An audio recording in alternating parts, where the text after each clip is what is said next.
Well, good morning, everyone. Grab your coffee and maybe spike it with something strong because it's one of those Mondays.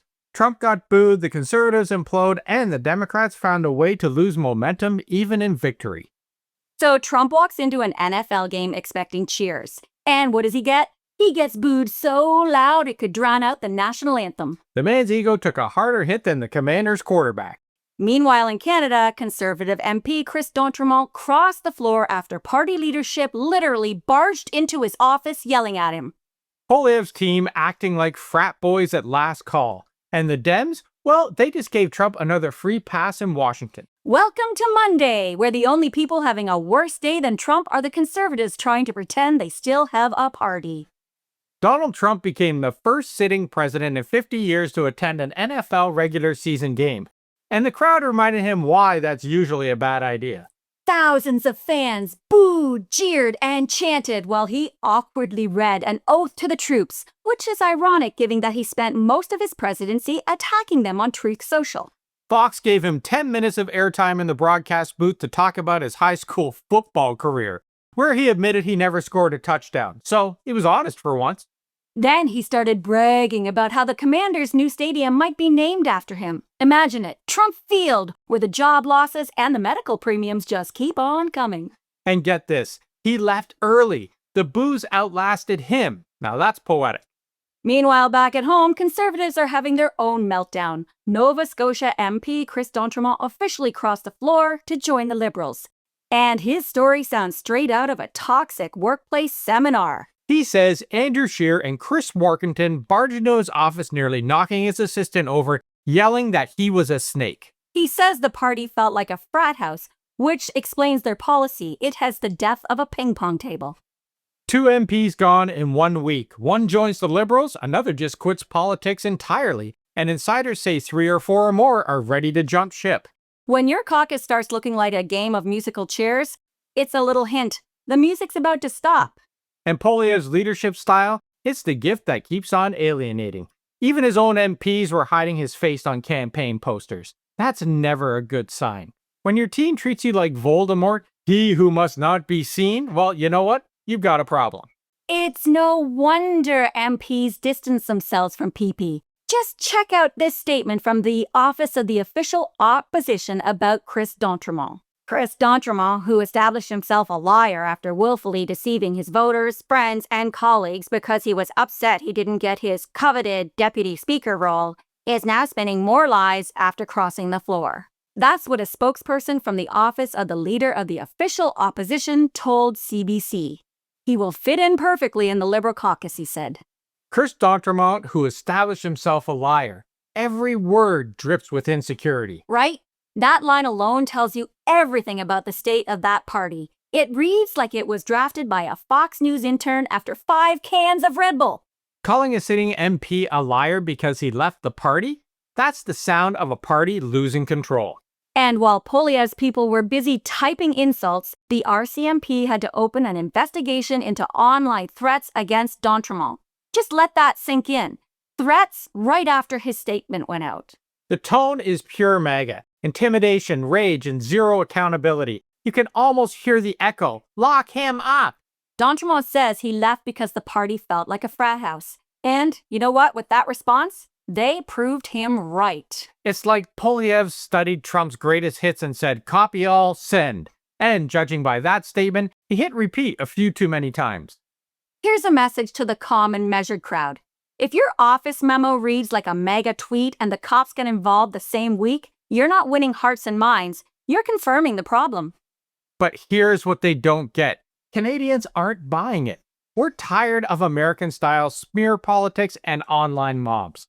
Team Canada means way more than a hockey jersey. It means decency, democracy, and not turning Parliament into a high school cafeteria fight.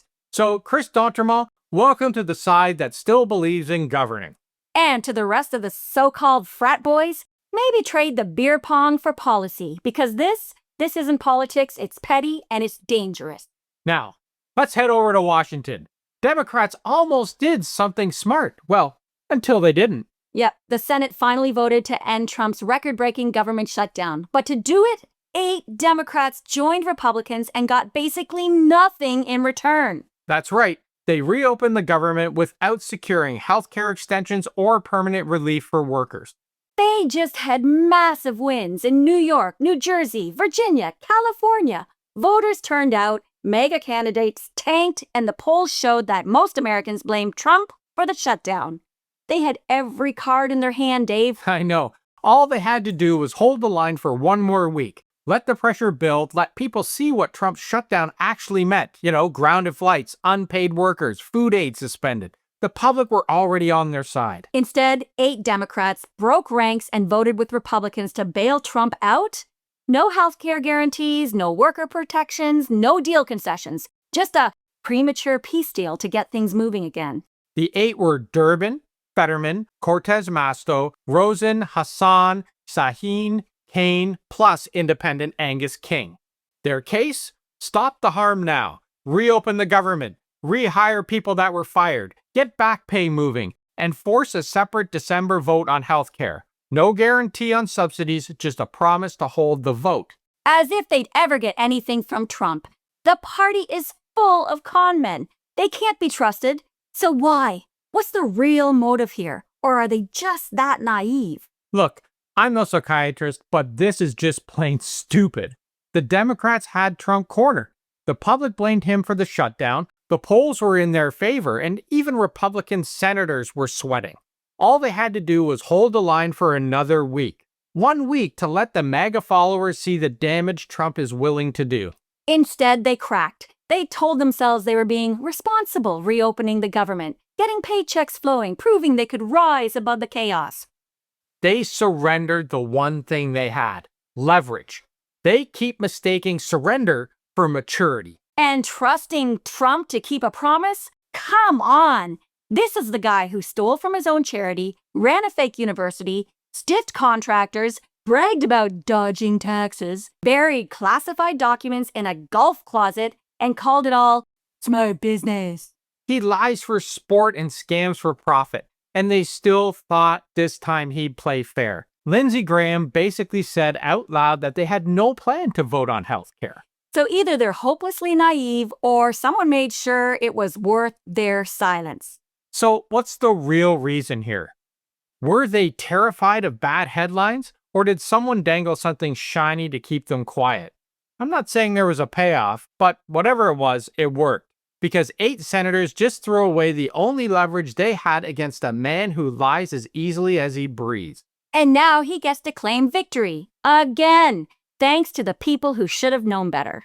It's the same old pattern. They win the argument, win the optics, then panic at the finish line. They could have forced Trump to own the chaos he created. Instead, they handed him the talking point. Look at me, I reopened the government. After a month of Americans missing paychecks, losing health care, and watching SNAP benefits vanish, they gave him a photo op. They had Trump's on the ropes. He was taking the blame. The public was furious. And the cracks in his own party were showing. And just like that, gone.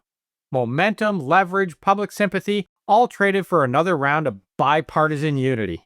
Listen, you can't outplay a con man by being polite. If I were a Democrat in the US right now, I'd be losing my mind. They had a winning hand and they folded for free. Trump calls that the art of the deal, and everyone else calls it the art of Democrats never learning. Trump's people spun it as bipartisan success. The reality? Democrats bailed him out right before Thanksgiving travel chaos could have blown back on him politically. They saved Trump from himself again. It's like they're allergic to momentum.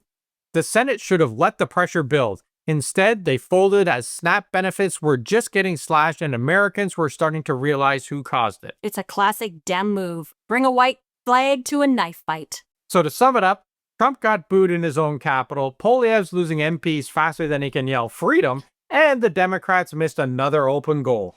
It's like everyone's playing politics with oven mitts. Except Prime Minister Mark Carney, who's quietly turning Canada into a leader in the world. If you want to see how leadership looks north of the border, we've got a few ideas on that too. Check out our videos from last week where we break it all down. They're in the links below. But for now, hit that subscribe button and check out our merch. Keep Calm and Carney On is still the best seller, and join our newsletter Unfiltered North for the stories YouTube won't show you. I don't have a Keep Calm and Carney On t-shirt yet, Dave. When are you going to get me that? Oh, it's coming. It's in the mail. Oh. And remember, Boos fade, but accountability sticks. We'll see you tomorrow. Remember, they want us exhausted, so that means we have to keep fighting. So we'll see you tomorrow. Same time, same place. Ciao for now.